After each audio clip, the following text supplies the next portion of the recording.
दोस्तों, ये कहानी है मिक्की 17 की। एक ऐसा आम इंसान जो सिस्टम के लिए एक बलि के बकरे से कम नहीं है। एक ऐसा इंसान जिसे बार बार जानबूझकर मौत के मुंह में ढकेला जाता है, क्योंकि लोगों को लगता है कि उसकी जान की कीमत बाकी लोगों से कम है। वो कोई बुरा इंसान नहीं है और ना ही उसने कुछ गलत काम किया है। वो तो बस अपना काम कर रहा है और उसका काम है हर बार मर जाना। आप सोच रहे होंगे ये कैसा काम है, इंसान बार बार कैसे मर सकता है। असल में हर बार जब मिक्की मरता है तो एक मशीन होता है जो उसे फिर से ज़िंदा कर देती है, बिल्कुल वैसे ही जैसा कि वो पहले था। वही चेहरा, वही यादें। ना कोई इससे सवाल करता है और ना ही उसकी कोई परवाह करता है। जब भी कोई ख़तरनाक मिशन आता है उसे सबसे पहले भेजा जाता है। साल था 2054।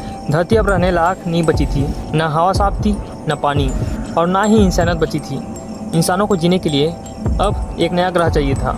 नाम था निफलहाइम। यहीं से शुरू होती है मिक्की बर्न्स की कहानी। मिक्की कोई सुपर हीरो नहीं था, ना कोई नेता और ना ही कोई वैज्ञानिक। वो तो बस एक आम आदमी था और पूरी तरह टूट चुका था। उसके पास अब एक ही रास्ता था, एक्सपेंडेबल बन जाना। एक्सपेंडेबल का मतलब होता है एक ऐसा इंसान जिसे जानबूझकर उन कामों में भेजा जाता है जहाँ बचने की उम्मीद ना के बराबर होती है। एक खतरनाक मिशन और मौत लगभग तय है, लेकिन किसे फ़र्क पड़ता है। मरने के बाद मशीन उसे फिर से ज़िंदा कर देती है। वही इंसान, वही दिमाग, वही अंदरूनी जख्म। यहीं से शुरू होता है मिक्की की मौत का सिलसिला। कभी रेडिएशन में जलकर, कभी किसी परीक्षण में जान गंवाकर। जब भी वह किसी हादसे में मरता है, मशीन उसे दोबारा फिर से ज़िंदा कर देती है। हर बार वही चक्र, मरना, फिर जिंदा होना, फिर मरना। यही सिलसिला सालों तक चलता रहता है। धीरे धीरे मिक्की को लगने लगता है कि उसकी ज़िंदगी बस मजाक बन के रह गई है। वो इंसान कम और एक रीसेट होने वाला सिस्टम ज़्यादा बन जाता है। तभी उसकी ज़िंदगी में आती है नैसा, जो मिशन की सुरक्षा अधिकारी हैं, जो स्मार्ट होने के साथ साथ समझदार और इंसानियत से भरी हुई है। मिक्की और नैसा धीरे धीरे करीब आने लगते हैं। मिक्की को पहली बार लगता है कि शायद उसकी ज़िंदगी में कुछ तो जीने लायक है। 4 साल की लंबी और थका देने वाली यात्रा के बाद उनका जहाज़ निफलहाइम पर पहुंचता है। एक ऐसी दुनिया जो बर्फ से ढके होने के साथ साथ वीरान और खामोश भी है। यह ग्रह पहली नज़र में बिल्कुल मरा हुआ लगता है, लेकिन धीरे धीरे उसके राज सामने आने लगते हैं। यहाँ रहते हैं क्रीपर्स, अजीब जीव जो इंसानों जैसे नहीं दिखते, लेकिन उसके अंदर इंसानों जैसी भावनाएं हैं। मर्सर कॉलोनी का नेता है जो कि क्रीपर्स को इंसानों के लिए खतरा मानता है। उसे लगता है कि क्रीपर से अगर अभी नहीं निपटा गया तो वही आगे चलकर इंसानों के विनाश का कारण बन जाएगा। मर्सर का सिंपल और सीधा तरीका है, डराओ, धमकाओ और कुचल डालो। मिक्की को भेजा जाता है क्रीपर्स को पकड़ने के लिए, लेकिन इस मिशन के दौरान मिक्की बर्फ की दरार में गिर जाता है। सबको लगने लगता है कि वह अब मर गया है।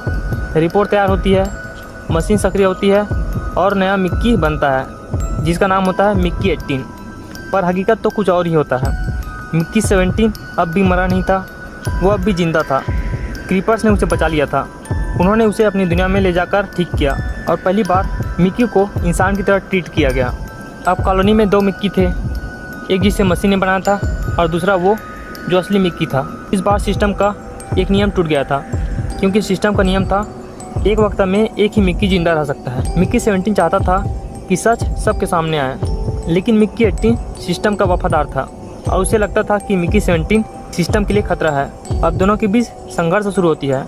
उधर मर्सल और ज़्यादा ताकतवर होता जा रहा था। उसके भाषण, डर फैलाने वाली चालें और लाल टोपी वाली राजनीति लोगों को भड़का रही थी। उसकी पत्नी इल्फ एक सनकी वैज्ञानिक थी जो मीट, सॉस और जहर से प्रयोग करती थी। वो मिक्की 17 पर कई भयानक टेस्ट करती थी, कभी जहर देती थी और कभी गैस में बंद कर देती थी, और यहाँ तक कि कभी बिजली का झटका भी देती थी। वो यह जानना चाहती थी कि इंसान कितनी बार मर सकता है और कितनी समय तक मरने के बाद भी जिंदा रह सकता है। मिक्की अब लगभग टूट चुका था, लेकिन नैसा का साथ उसे थामे हुए था। उसका प्यार, उसकी बातें और उसकी आंखों में जो भरोसा था, वही मिक्की के लिए सबसे बड़ी ताकत था। फिर आता है एक बड़ा मोड़। एक क्रीपर्स के बच्चे की मौत हो जाती है। उसकी माँ कहती है, अगर मेरा बच्चा वापस नहीं आया तो मैं सब कुछ खत्म कर दूंगी। मर्सल क्रीपर्स को मारने के लिए हथियार उठाता है। मिक्की और नैसा मर्सल से शांति की बात करते हैं, लेकिन वो इनकी बात भी नहीं सुनता। मर्सल एक बड़ा इवेंट आयोजित करता है, एक सभा, एक मंच, जहां वह क्रीपर्स को मारकर खुद को हीरो साबित करना चाहता है। ठीक उसी वक्त आता है मिक्की 18। अचानक से वो मंच पर आता है, मर्सल की आंखों में देखता है और खुद को बम से उड़ा देता है, जिसके कारण एक बड़ा धमाका होता है, जिसमें मर्सल और मिक्की 18 दोनों की मौत हो जाती है। अब नैसा कॉलोनी की नई नेता बन जाती है। मिक्की 17 एक आखिरी कदम उठाता है।